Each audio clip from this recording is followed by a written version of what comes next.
3 million Sri Lankans are facing acute food insecurity, and the situation is likely to worsen. Since mid-2020, food prices worldwide have been consistently rising. The pandemic and subsequently the Russian invasion of Ukraine have worsened food inflation and increased the cost of importing food. And in a country like Sri Lanka, which is already facing its worst economic crisis, food insecurity is hitting even harder. As per a joint report curated by United Nations Food and Agriculture Organization, or FAO or FAO, the World Food Programme. Colombo News First. State Minister of Finance Shehan Semasinga said Sri Lanka's second round of discussions with creditors concluded successfully. The State Minister added that Sri Lanka has agreed to deal with all creditors transparently. The Central Bank of Sri Lanka and the Ministry of Finance have communicated that they will work with the creditors to provide them with the necessary information and clarifications. Minister said that the IMF Board of Directors would grant its approval as soon as Sri Lanka obtains assurance from its creditors, and these discussions are vital for the process. Sri Lanka expects to receive assistance from the IMF by the end of 2022. Us online on Zoom. We have a full house here and also many people online. So welcome to this IMF press conference on the Sri Lanka mission, which we just concluded not long ago, earlier this morning. And we also released a press statement on imf.org. I'm sure most of you have taken a look. And as many of you know, my name is Ting Yan. I'm from the Communications Department. We're based in Washington, D.C. And I'm very glad to be joined by my colleagues here. Ranil attends COP27 in Sharm el-Sheikh. President Ranil Wickremesinghe met with the Secretary General of the United Nations, Antonio Guterres, on the sidelines of COP27 climate change conference. According to the President's media division, President Wickremesinghe briefed Guterres on Sri Lanka's plan for the national environmental policy. President Wickremesinghe left for Egypt last week to attend COP27 in Sharm el-Sheikh, Egypt. He is also set to address the summit. Overall summary of the national environmental policy and strategies aims to ensure sound environmental management within a sustainable development framework in Sri Lanka. This policy is supported by many other policies and strategies developed for different sectors. Delegates, the salubrious environment of the green city of Sharm el-Sheikh will undoubtedly inspire our discussions at COP27 to a successful conclusion. I sincerely thank the government of Egypt for your warm welcome and hospitality. Mr. Chairman, in order to make my speech brief, I will eliminate the achievements of Sri Lanka in regard to climate change, which will certainly be included in the written speeches. There's only one issue that I refer to in Sri Lanka. Yet for climate action to be successful, wide-ranging measures to complement the UNFCCC and the Paris Agreement must be pursued. The lack of capacity is the biggest obstacle to the implementation of climate action plans. Therefore, capacity building is vital in this regard. To overcome this obstacle, we propose to establish an international climate change university in Sri Lanka with an ancillary institute in Maldives. That would be the first of its type. What is COP27? They are called COPs for Conference of the Parties. The parties are the attending countries that signed up to the original UN Climate Agreement in 1992. COP27 is the 27th annual UN meeting on climate.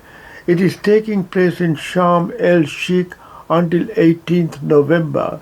The salubrious environs of the green city of Sharm el-Sheikh will undoubtedly inspire our discussions at COP27 to a successful conclusion, said President Ranil Wickremesinghe in the opening words of his speech at the sessions. The world is warming because of human emissions, mainly from burning fossil fuels like oil, gas and coal.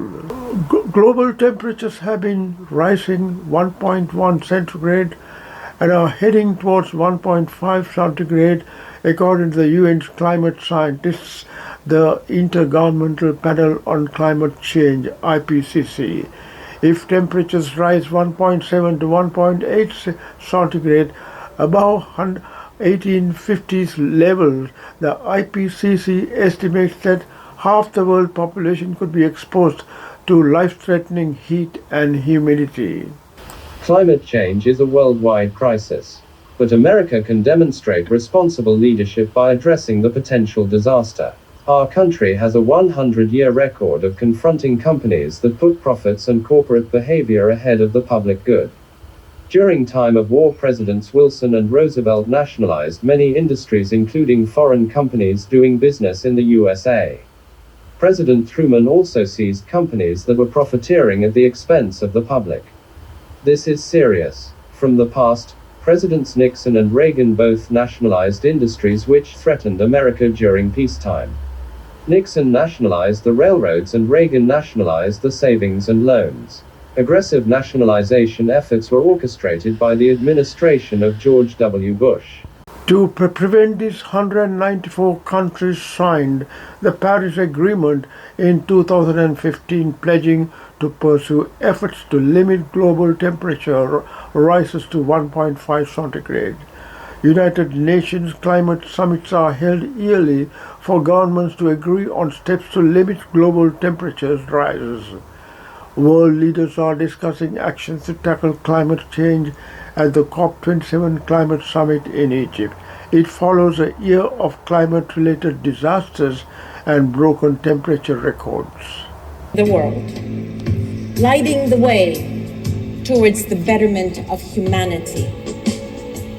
There is no doubt that the global climate change agreement we seek must be part of what Paris. COP27, Sri Lanka proposes the world's first international climate change university. Colombo News First, Sri Lankan President Ranil Wickremesinghe proposed establishing an international climate change university in Sri Lanka with an ancillary institute in the Maldives to counter obstacles in implementing climate action plans.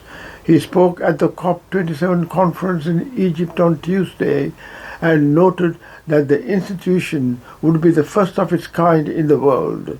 The seat of learning can be a global center for green and blue studies for scientists, environmentalists, researchers, policymakers, development practitioners, and students of the world over to interchange knowledge transcending national and disciplinary boundaries, said the President. This is only an abridged version of his direct speech at the sessions. Looming food shortage and farmers' woes. Many predict that Sri Lanka will be on the verge of famine due to an imminent food shortage in Sri Lanka by 2023.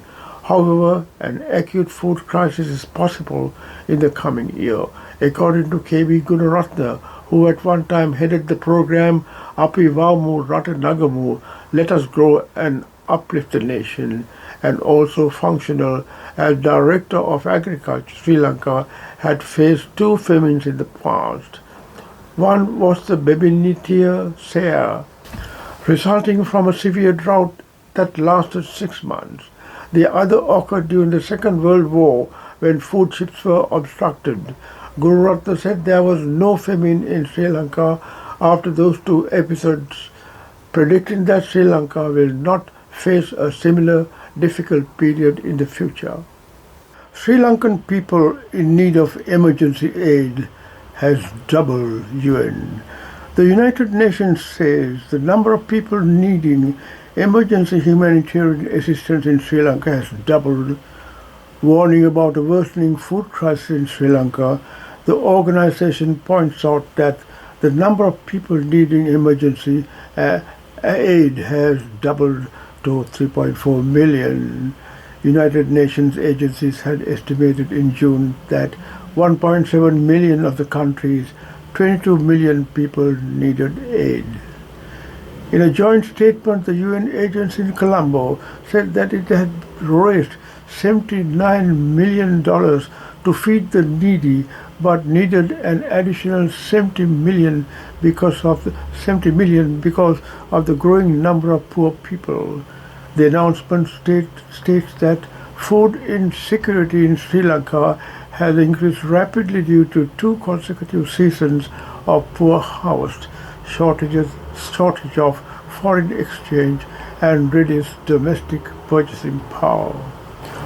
The overall situation in the country is gradually improving, and hoping that when the tourists start coming during the winter season in Europe, there should be more activity and prosperity in the country. I hope you liked watching this video presentation. Stay safe and goodbye for now. News with the crisis, riots, the economic crash and everything, fuel crisis, it is all still going on, but being a tourist, if you're booked out to come here, it's fine. It seems absolutely fine, but we're obviously not in Colombo at the moment, but it does seem fine. But obviously we've only been here like a few hours, we haven't seen much of Sri Lanka yet, but what we've seen so far just looks like a normal country. Like there's no protesting, there's no fires, there's no nothing where we arrived. Obviously we haven't been in Colombo yet. We'll probably avoid Colombo.